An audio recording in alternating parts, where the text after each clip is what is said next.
umagang kay ganda. Thank you Lord sa mga pagpapala. Hindi ka nagkukulang, biyaya mo'y sapat. Thank you Lord sa kalakasang taglay. Thank you Lord sa bagong umaga. Hindi ka nagbabago, pag-ibig mo'y sapat. Ito ang laging aawitin ko, para sa'yo, para sa'yo. Every gising is a blessing. Every day is the day of the Lord. Every gising is a blessing. Every day is the day of the Lord. This is the day of the Lord. This is the day of the Lord. This is the day of the Lord. Thank you Lord sa umagang kay ganda. Thank you Lord sa mga pagpapala. Hindi ka nagkukulang, biyaya mo'y sapat. Thank you Lord sa kalakasang taglay. Thank you Lord sa bagong umaga. Hindi ka nagbabago, pag-ibig mo'y tapat. Ito ang laging aawitin ko, para sa'yo, para sa'yo. Every gising is a blessing. Every day is the day of the Lord. Every gising is a blessing. Every day is the day of the Lord. This is the day of the Lord. This is the day of the Lord. This is the day of the Lord.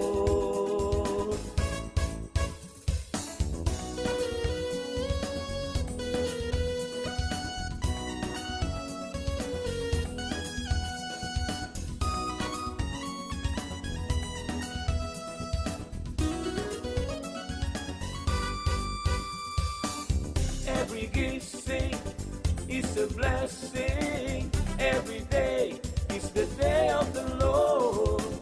Every gising is a blessing. Every day is the day of the Lord. This is the day of the Lord.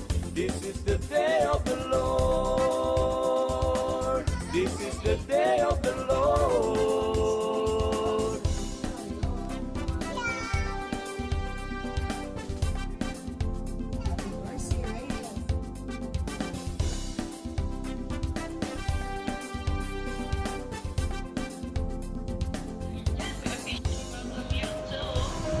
Every gising is a blessing.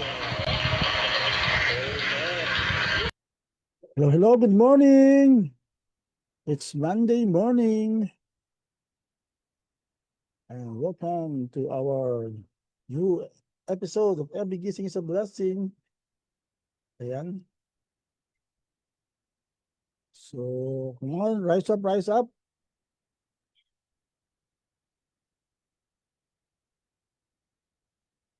Ayan, so.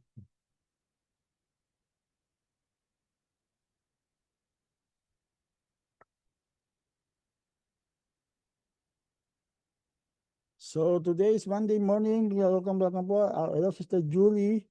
And see you later tonight. Ate Gloria Cuenco, good morning, good morning. Wala pa yung ating mga classmates. Anyway, bumati naman tayo sa mga nag-birthday at nag-birthday ngayon. So, kahapon po ay marami na nag-birthday. Kahapon pinag-pray ko ang DS family, birthday pa ni Sister Baby. Nakalimutan, hindi ko na bato. Right there and then.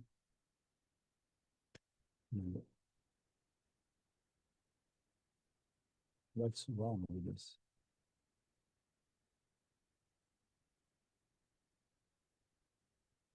No, oh. It's a blessing every day. It's the day of the Lord. So good morning sa mga birthday kahapon nga. Yan, that is the baby. Meron si birthday din ngayon ba o kahapon din? At yung birthday din pa sa Arvin Marcelino. Hello, happy birthday pa sa Arvin. At si Edgar Inductivo rin, birthday din ngayon. At ang kanya klase, Opong Pagarigan, happy birthday.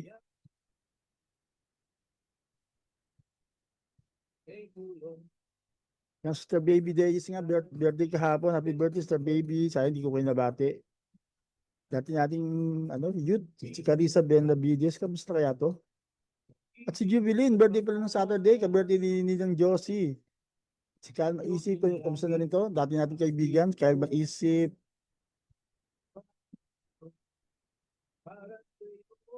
Sino ng Josie nga. At si Benjo Sabado rin nga rin birthday. At si Christian din. Yung anak ko natin birthday pala. Yan, Benjo Sabado at Christian San Antonio at yun ng Josie Borleta. Happy birthday no Saturday. Yan, okay. So, let's pray. Father God, salamat po sa umagang ito. It's another day. Every gising is a blessing indeed nga. Na alam namin na ikaw ang tunay na nagpapala sa amin throughout this day. So bless this Monday morning that we rise up again and raise the day knowing that you are with us, that you will never leave us and you will never forsake us, oh God. Kaya talaga po ang umagang ito at maghapon as we continue to trust you with everything, Lord. Kaya ito pang lang sa pangalan ni Jesus. And everyone say, Amen, Amen. Ayun, wala. Ito pala ang check. Nandiyan na si Nang Josie. Belated happy birthday ni Nang Josie. Yan, 84 years old. Wow. Still dancing. Praise God. Kaya, kasi tapos sa celebration ng Saturday. Okay, at kahapon din ay mahabang araw. Although afternoon medyo pahinga lang ako. Walang ganap. Pero I don't know kung ano nangyari sa youth tsaka sa JPEG. Pero Sunday morning yan, ang ating speaker si Pastor Amante Cortez. Kaya nga para tayo palakasin sa ating pananampalataya. At ngayon, sisimulan na nga natin ang ating Simbay Season 3. It's hunting season. So let's fulfill the vision of bringing souls to make disciples, of raising up at least 26 cell groups or 78 cell groups at least or more throughout the church. So let's work it out from where we are right now. At mga leaders din na gusto natin raise up. So meron tayong mga training na gagawin at marami pa tayong mga pero before that ay meron po tayong munang family day na gusto natin supportahan. Come on. So let's rally everyone sa May 1. Yan po natin gagawin sa Metropolis. At yan, nakuha po natin ang covered court nila at ang swimming pool. So let's enjoy it. Meron lang syempre content sharing contribution. Pero let's enjoy, bring food, let's celebrate family, let's celebrate God's goodness sa araw na yun, May 1. So, at meron tayong sports fest. Yan, marami papalista na. Ayusin po natin at maging maganda at maging masaya po ito na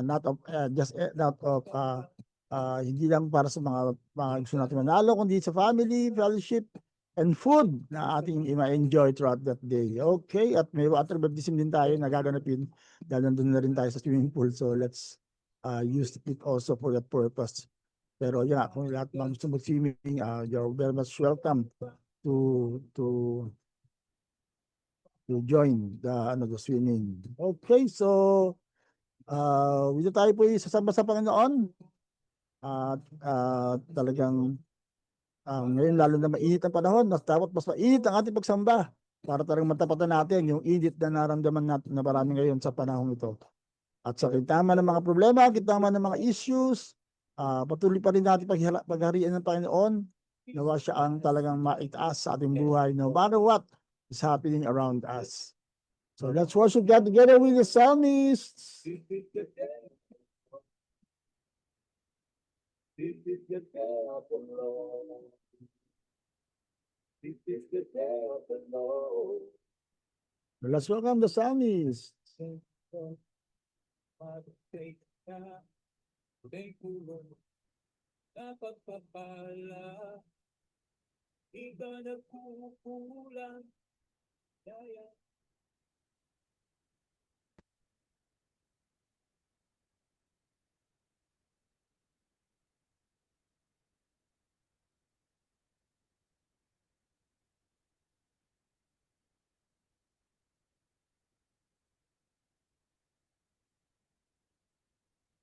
Dakila sinasamba sa pangalan ni Jesus. Amen! Amen! Amen. Magandang umaga po sa bawat isa. Bakit hindi po muna natin batiin ang ating mga katabi sa umagang ito? Sabihin natin sa kanila, ikaw ay maganda, ikaw ay pogi sa umagang ito. Amen. Sapagkat nakikita natin ang kaluwalhatian ng Diyos sa ating mga muka. Amen. Hallelujah. Basahin po muna natin yung sa awit. Awit awit 34 from verse 1 to 3.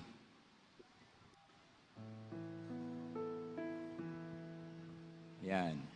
Basahin po natin sabay-sabay. Verse 1. Pupurihin ko ang Panginoon sa lahat ng oras.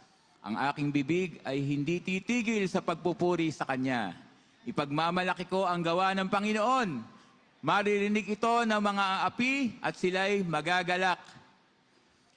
Hali kayo, ipahayag natin ang kadakilaan ng Panginoon at itaas natin ang Kanyang pangalan. Amen. Palakpakan po natin ang Panginoon. Hallelujah. Hallelujah! Purihin ka, Panginoon. Pagmamalaki namin ang iyong kadakilaan, ang iyong kabutihan, ang lahat ng iyong dakilang ginawa sa aming buhay. Hallelujah! Hallelujah sa iyong pangalan. Kataas-taas ang pagsamba ay sa iyo, Panginoon. Hallelujah! Ang aming puso'y umaawit ng pagluwalhati sa pangalan mo, Panginoon. Purihin ka, O Diyos. Purihin ka, O Diyos. Hallelujah.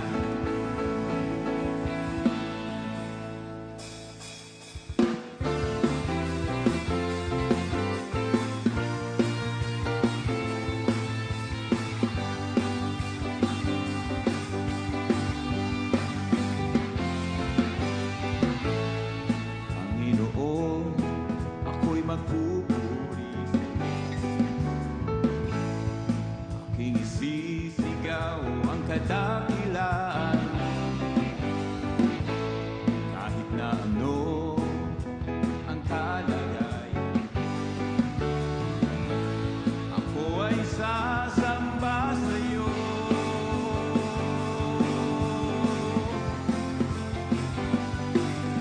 Hindi mapipigil sa aking pagpupuri. Ako ay aawit sa iyo.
ako ay aawit sa'yo. Ang lahat sa akin ay aking iaalay. Ang buhay ko'y para sa'yo. Hindi mapipigil sa aking pagpupuri. Ako ay aawit sa'yo. Ang lahat sa akin ay aking iaalay. Ang buhay ko'y para sa'yo. Ako'y magpupuri sa'yo. Ako ay sasamba sa'yo. Ang buhay ko'y para sa'yo.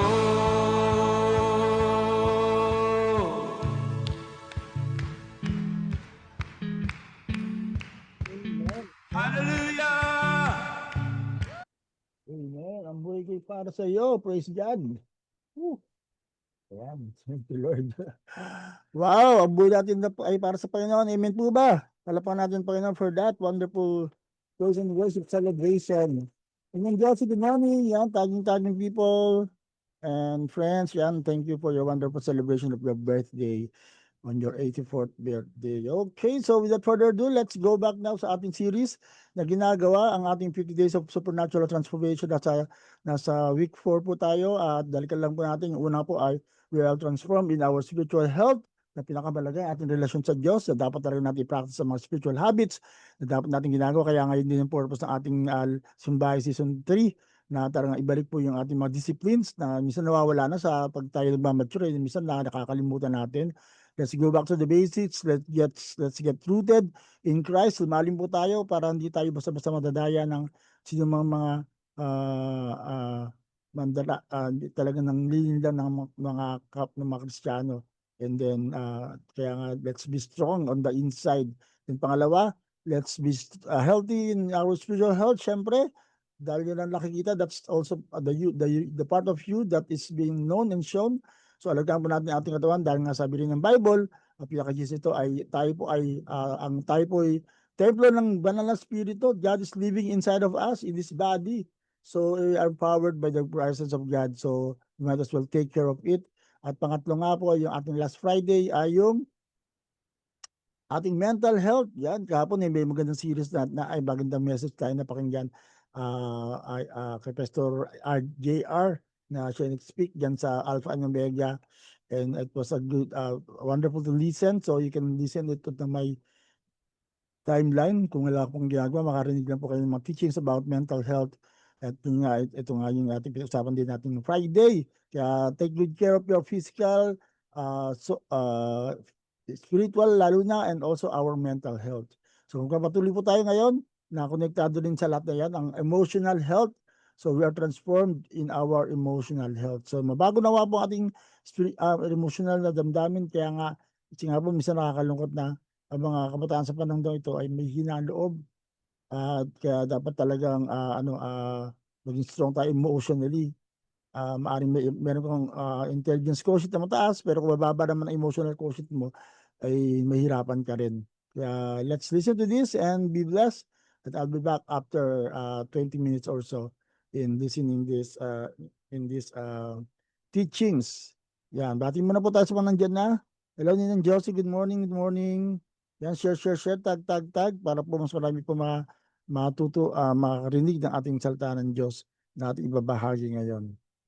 Okay, at sa inyong timeline, share lang yan para lahat ng bibisita sa timeline nyo, makikita tong every gising is a blessing. So without further ado, let's welcome back our handsome teacher for this morning. Walang iba, hindi si Pastor Johnson, ay ako pala yun. So let's welcome him back. I'll be back later after 20 minutes or so.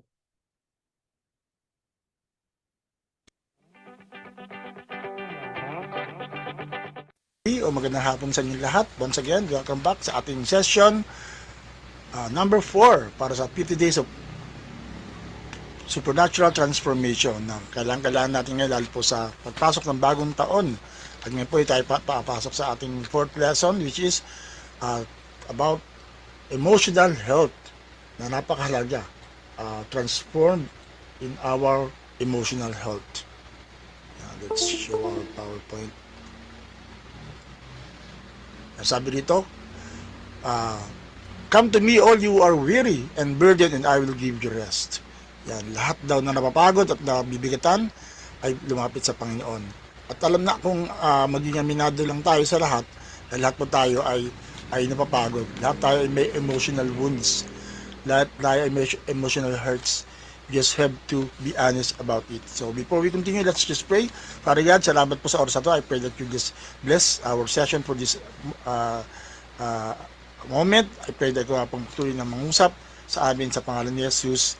Amen. Amen. Yan. So katulad ng sinasabi ko, ang lahat ng tao ay mayroong emotional hurts. It's just in the different forms, different ways, different manners, kung paano tayo nasaktan, na-offend, o ng mga memories, mga bagay na talagang nagpabigat sa ating kalooban. And all of us need healing. Kaya nga si Lord, isa sa mga pinangako niya na healing ay ang emotional healing. Sabi sa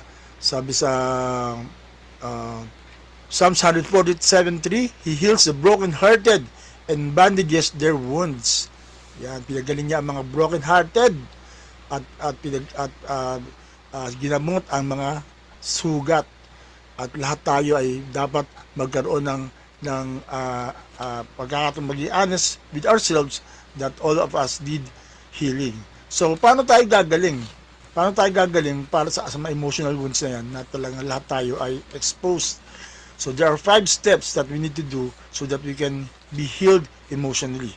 So, number 1, for us to be emotionally healed, is to reveal my heart. We must reveal your heart o ipahayag ang ating sugat. Aminin natin, you will never be emotionally healthy until you face your feelings straight on. Hindi ka kailanman magiging malusog sa emosyon hanggang sarapin mo ng diretso ang iyong damdamin. Kasi may mga tao, iba-iba yung paraan ng pagharap sa mga sakit sa damdamin, di ba? Lalo mga lalaki ay medyo may pride sa mga bagay na yun eh. Ano ba yung mga paraan na tayo ay hinaharap natin ang mga ganun sugat? Number 1, maaari ito ay kinakalimutan lang natin, i-ignore natin, and pero it's not easily forgotten dahil alam natin na ito yung bumabalik-balik. Iba bumabalik sa ating alaala at lalo lang tayo nasasaktan. At pangalawa, ay maaari ito ay tinatakbuhan natin.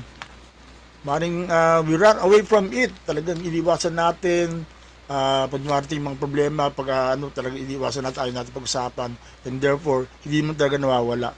Or, pangatlo, ito ay ating ini-ignore o binabaliwala natin. Nandiyan nga sa harapan mo, pero hindi mo ito pinapansin, talagang sinasagop mo lang, kaya ko yan, iisip mo, kaya mo talaga, and all that. Or, ito ay, pinagtatakpan mo pa. Diba? So, sino sa inyo ang guilty sa lahat ng mga bagay na yan? Na yung mga emotional hurts natin na hindi natin hinaharap, inuugaw natin, tinataguan natin, o pinagtatakpan pa natin, pero ang dapat natin talaga ay ito ay harapin at idulog sa Panginoon. Diba? So, ito ay talagang dapat nating so, we must reveal it, we must aminin natin, sabi nga, ang unang hakbang sa paggaling ay ang pag-amin. Diba? Sa doktor din, hindi ko magagamot ng doktor kung hindi maaminin kung ano yung masakit sa iyo, kung ano yung painful sa iyo. So, ganoon din sa Panginoon. Sabi ng Psalms 39:2-3, I kept very quiet, but I became even more upset. I became very angry inside, and as I thought about it, my anger burned. So, habang tinatago daw natin yung galit natin o yung ating mga emotional hurts, mas lalo lang tayo nasasaktan. Sabi nga, kung maaari mo ito'y pinapigilan sa iyong loob, pero ito'y lalabas at lalabas, maaring magkaroon ka ng stomach pain, magkaroon ng mga bagay na talagang in one way or another ito'y lalabas sa iyong mga actuations and all that. Malalaman na mayroon talagang problema sa iyong puso. So you might as well deal with it, diba? So reveal your hurt Sino mo kanina mo i-reveal yung hurt mo? Tatlong tao pwede mo ipag-reveal yan. Number one ay be honest with God. Of course, you must be honest with God na talagang dahil wala naman talagang tayong matatago kay Lord, di ba? Talaga namang siya ay nakakaalam ng lahat ng ating mga sitwasyon sa buhay, at ito ay dapat natin talagang aminin right before Him. Okay, so be honest with God. And of course, be honest with yourself. Diba? Kailangan talagang ikaw ay maging honest sa sarili mo na alam mo na merong something is wrong. Yung in denial talaga, kahit sa physical, alam natin na hindi nakakatulong yan. We've seen that na talagang kapag dinideny mo na walang sakit, na walang pain, hindi ka nagagamot. Pero kung aminin mo kung ano yung mga pain mo, ano yung mga sugat mo sa sarili mo, then that will be start of healing. And then pangatlo, you can be honest with somebody na you can trust. Hindi man lahat kailangan ng tao, pero somebody that you need to tell to. Hindi pwede talagang hindi makaalam. You need somebody to listen to you. Talagang you need confidant, diba? Sabi nga, I need somebody to share, diba? So we need to find that person that can help you. Na hindi ka judge, hindi ka tutulungan ka, at hindi ka basta-basta parang pababa ang tingin sa iyo, kundi he will just be there to strengthen you and to help you. So 3 people that you need to deal your hurts are yourself, our God, and of course with another person. So and after that, of course, kapag na-reveal mo na ang heart mo, and dapat mong i-release. You release your heart. Sabi nga ng Psalms 32:3, when I kept things to myself, I felt weak deep inside me. I moaned all day long.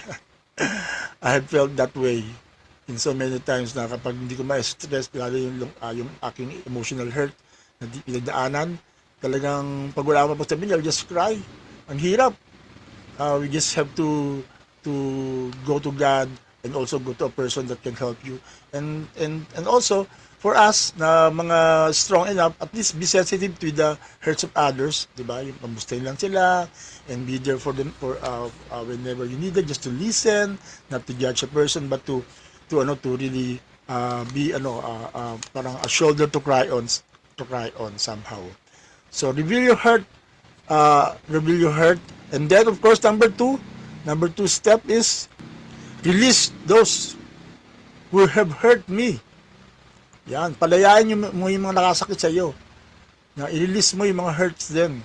Release mo yung mga tao na nakasakit, dahil nga alam natin na mahirap itong gawin, because kapag ikaw ay nasaktan ng mga tao sa paligid mo o mga bagay sa paligid mo, one of the most difficult decision na gagawin mo ay ano ba gusto mo? Ikaw ay gumaling o gusto mong gumante, di ba? Gusto mong nagalit ka ba sa mundo? Asa sa pinakamahirap na decision nga ay yung ikaw ay gusto mo bang gumaling o gumante. Pero alam natin, kapag ikaw ay gumagante, mas lalo ka lang masasaktan. Ang mas nais natin ay tayo po ay gumaling. So in other words, forgiveness is a requirement for us to be healed. Na tayo magpagaling magpatawad sa mga tao nakasakit sa atin, no matter how much you have been hurt by others, because dahil wala naman tayong talagang pagmamalaki, dahil nga tayo lang din ay bunga ng kabutihan ng Diyos na pinatawad tayo habang tayo ay makasalanan pa. So we must release those who have hurt us just as God has released His forgiveness to us.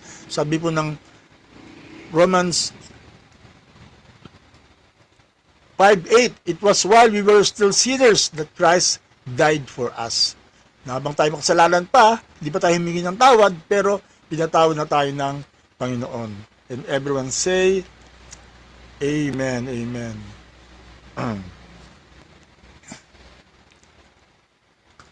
Kaya nga, ang dapat natin gawin ay alisin talagang release yung lahat ng bitterness. Sabi sa Ephesians 4:31-32, get rid of all bitterness, rage, and anger, growling, and slander, along with every form of malice. Be kind and compassionate to one another, forgiving each other, just as in Christ God forgave you. So, kailangan talaga ay magpatawad tayo. pag ang pagpapatawad ba ay ang ibig sabihin nito ay kinalimutan mo na yung ginawa sa ng parang binaliwala mo na yung ang pagpapatawad po ba ay ibig sabihin nito ay baliwala na yung ginawa ng mga tao sa atin na talagang parang wala ng justice or something like that. Ang Diyos naman alam natin sabi ng Bible, lahat ng daw ng iniyak natin ay tinabi niya. There will be a time of reckoning sa lahat ng ating mga pasakit. Pinatawag natin ang tao, pero ang ibig sabihin din nito ay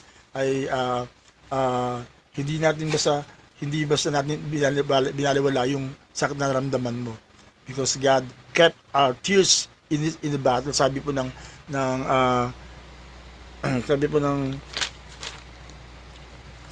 Psalms 56 verse 8.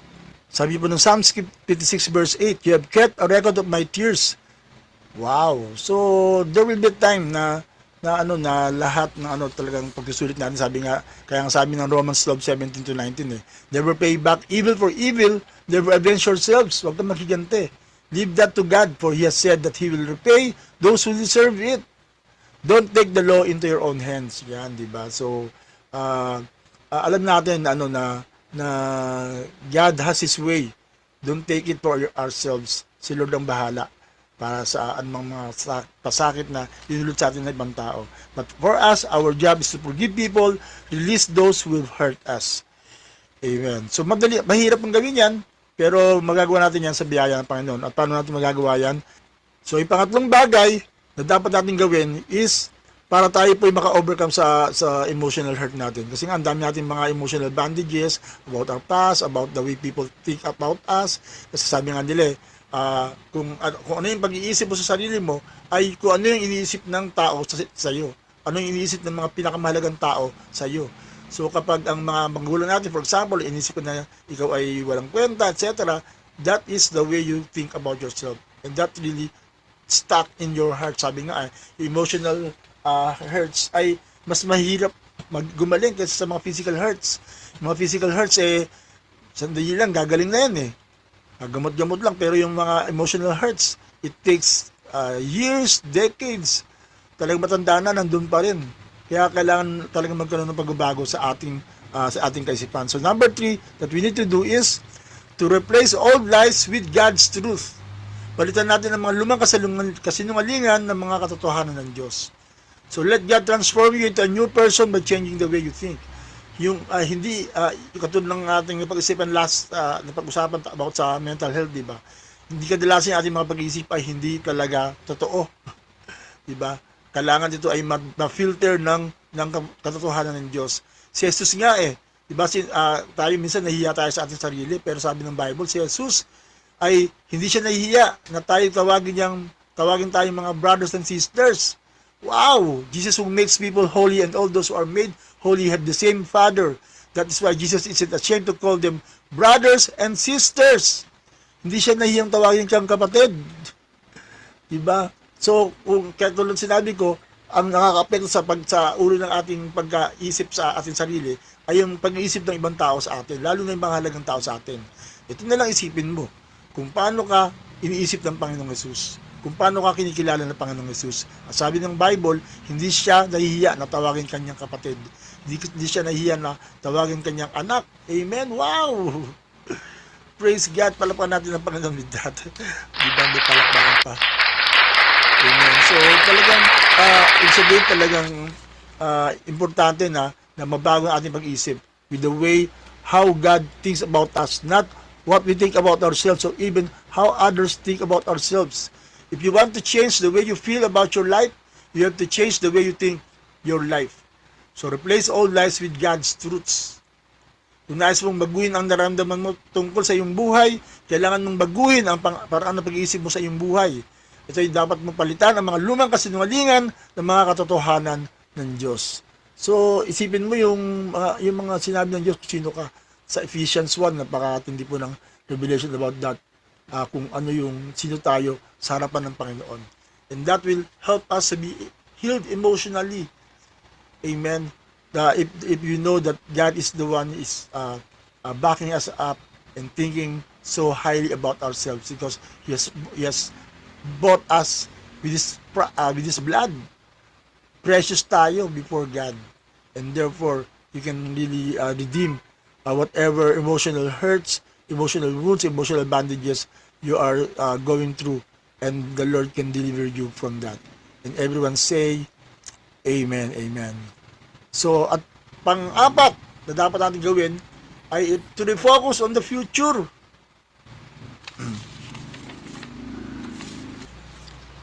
Yan.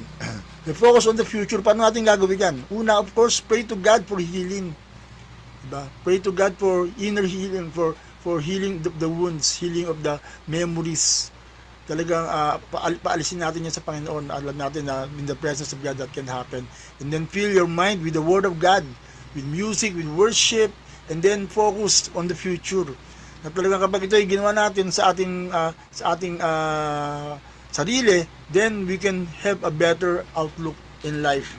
Sabi po ng Job 11:13-16, put your heart right, reach out to God, face the world again, firm and courageous. Wow! So, di ba? Dapat nating itama ang ating mga puso at talagang ito natin sa Diyos at i-give up natin yung mga bad memories na meron tayo. Sabi pa doon, ano yung pangako ng Diyos kapag ginawa natin yun, sabi ng Bible. Sabi dito, then all your troubles will fade from your memory like floods that are past and remembered no more. Wow! So kapag tinama natin ang ating puso at tayo tumawa sa Diyos at harapin natin ang mundo muli, then lahat daw ng ating mga bad memories, lahat ng ating mga troubles will fade from our memory at ito ay hindi na makaka-apekto pa sa atin. At all of us need some kind of that healing upang talaga tayo maka-move forward. Dahil minsan talaga yung mga nakaraan na hindi natin ma-overcome ang siyang nagpapabagal ng ating pagtakbo sa buhay. Tandaan po natin that your past is not your future. The old you is not the new you. Amen? So, alam natin na mayroong mas binagawa ang mas magandang bago ang Panginoon sa ating buhay. Kaya sabi pa ng Proverbs 4:25, look straight ahead with honest confidence. Don't hang your head in shame. Wow. We all need that. Na talagang be confident that God is for you. God is proud of you. God is always there for you. Kaya nga you can walk in this life confidently. Yung mga hurts natin, yung mga emotional wounds natin ay bigyan natin sa Diyos. Then we can walk confidently for the future. Ayun ang apat na bagay na dapat natin gawin. So, una ay reveal your hurt. Pangalawa, release those who have hurt you. Pangatlo is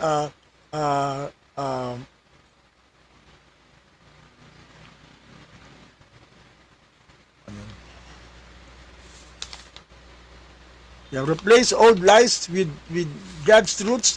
At pang-apat, refocus on the future. At pang-lima, para talagang matunayan na talaga ikaw naging malaya na sa emotional healing that will complete your emotional healing is to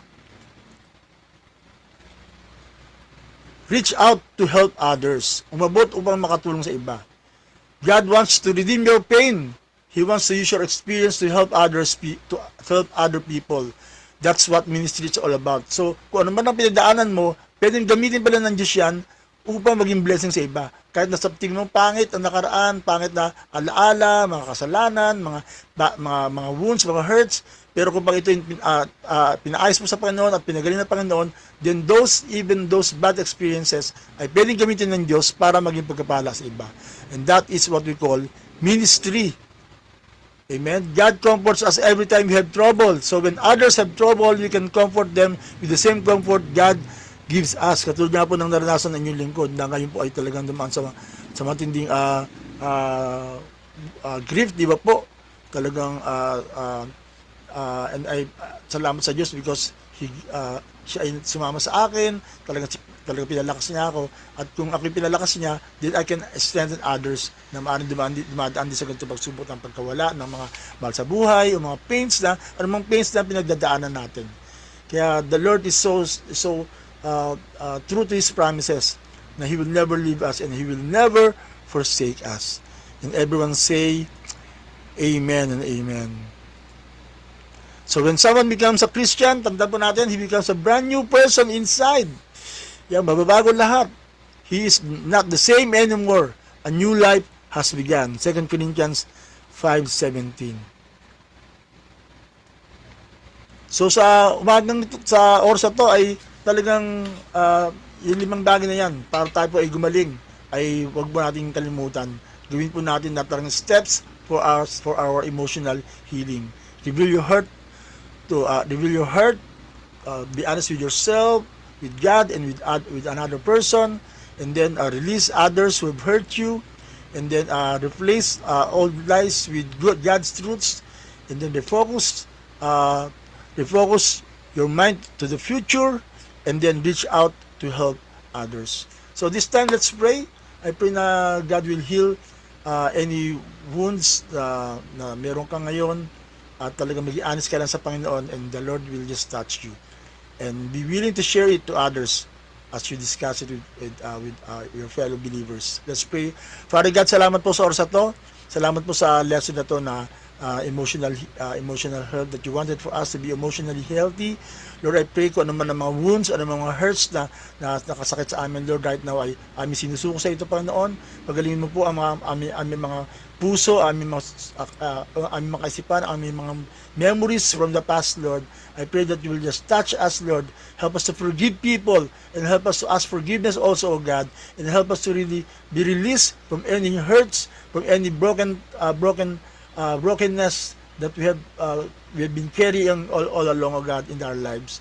Salamat po, Panginoon, dahil there's healing, Lord, there's rest, there's forgiveness in you, O God. And kung paano kami pinatawad, magpatawad din po kami sa iba, at mag-release ng forgiveness, mag-release din ng emotional healing sa bawat isa, Panginoon. Kaya salamat sa iyo, Panginoon. Salamat sa pagmamahal mo. Pagpalay mo po ang bawat isa sa oras na ito sa pangalan ni Jesus. Amen. Amen. God bless you. Enjoy the discussion, and see you next session.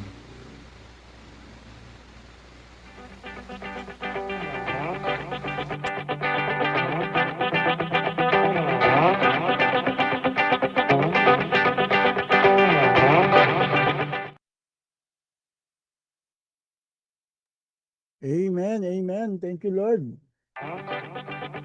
Wow, thank you for that wonderful sharing in the word of God. Sino po sa inyo ang pagpala, at alam ko lahat tayo ay may mga hurts nga, katulad ng sinabi natin. Whether we accept it or not, lahat po tayo ay may mga emotional wounds na dapat lang natin talagang i-deal, at yung talagang minsan ito ay nagiging cause pa ng negative reactions. At alam natin, marami na de-depress, marami na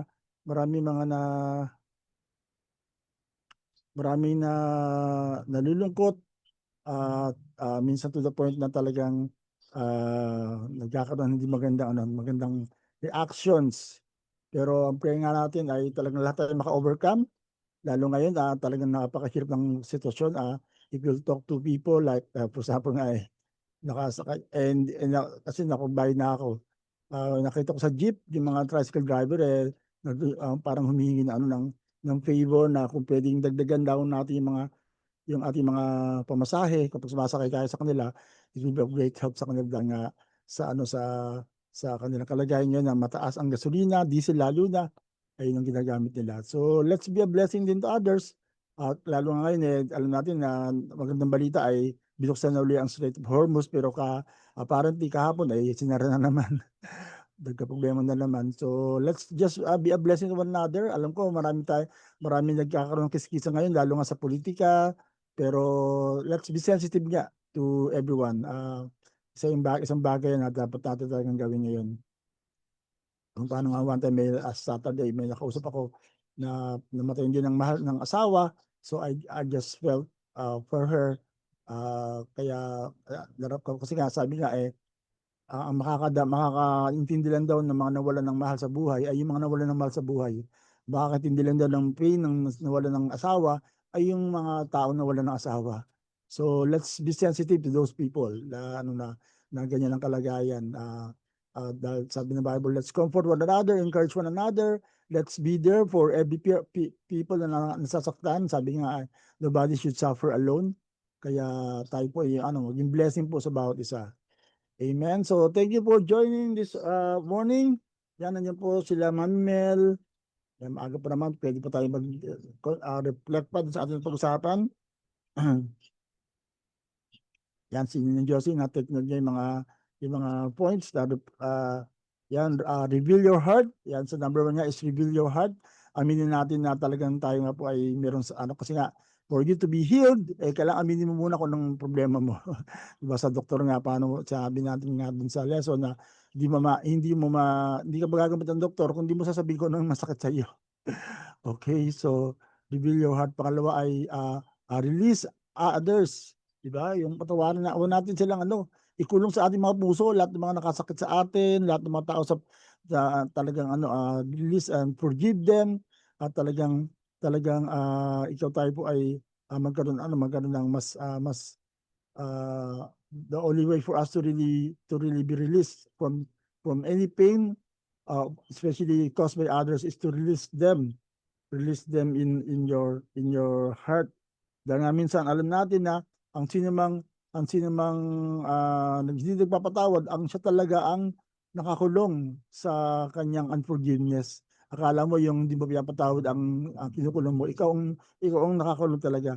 Kaya nga kapag ikaw ay nagpatawad, pinapalaya mo ang sarili mo. Yan, you're doing yourself a favor. And then pangatlo nga sabi natin doon ay replace all lies with God's truth. Dahil nga marami kasi nungaling ng kaaway, lalo nga yung when it comes to acceptance o yung self-esteem, sabi ng Bible, tinanggap na tayo bilang anak ng Diyos. So God is not ashamed to call us as His sons and daughters. So proud ang God sa atin. Kaya ano man mga lies ng kaaway sa atin, na alam ko kahit sa akin marami binubulong ang kaaway, especially to what happened to me.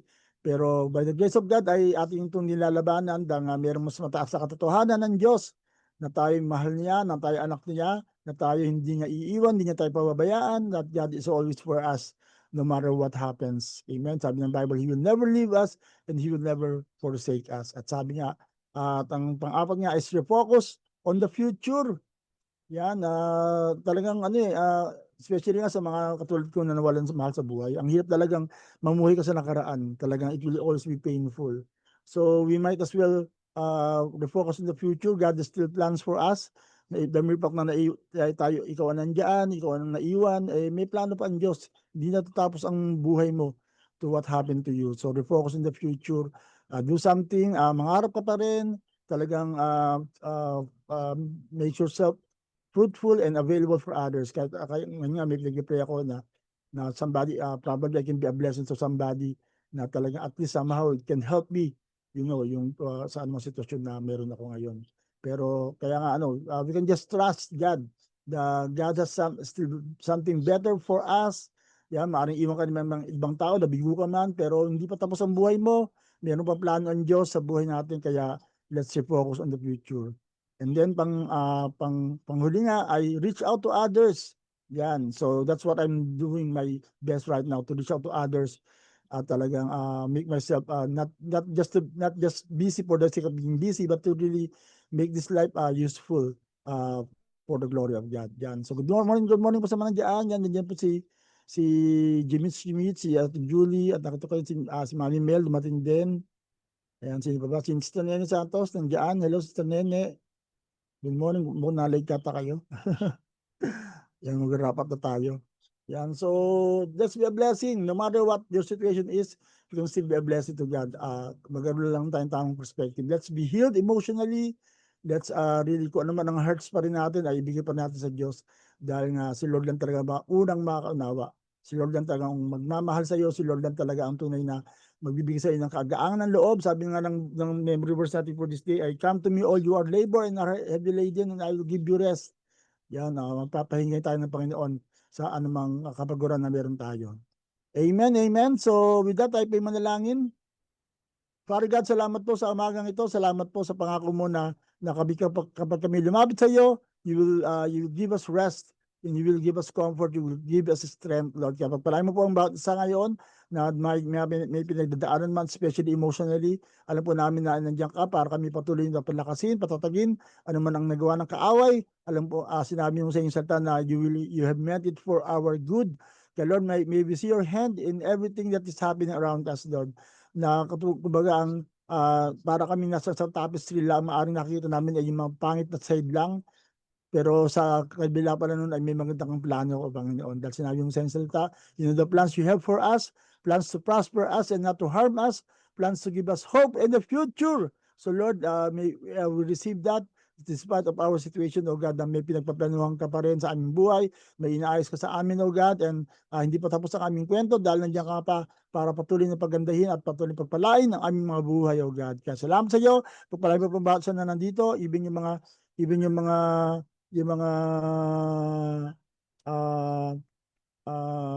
mga nag-birthday at nag-birthday this week. I pray that you just bless them and continue to work in their lives, O God. Kaya salamat sa iyo.